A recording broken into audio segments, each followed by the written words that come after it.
Byte করাবি নাম রামের নাম বলতেই পারে। উনি আমাদের কোনো মমতা ব্যানার্জির গা জ্বলে। মমতা ব্যানার্জি আজকে এর প্রোটেস্ট করুক না, বাংলার মানুষ তো জয় শ্রীরামকেই ভোট দিয়ে সমর্থন করেছে, তো আমার কি অসুবিধা? কত ভোটে আপনি জিতছেন? হ্যাঁ, কত ভোটে আপনি জিতছেন?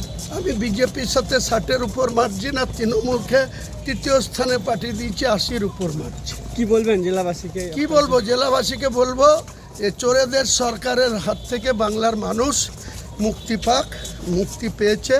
আগামী দিনে মুর্শিদাবাদ জেলায় সম্প্রীতি বজায় রেখে আমরা মুর্শিদাবাদের উন্নয়ন করব, তাতে বিজেপি অনেকগুলি সিট জিতছে, রাজ্যে ক্ষমতায় আসছে, এতে আমাদের কোনো অসুবিধা নাই।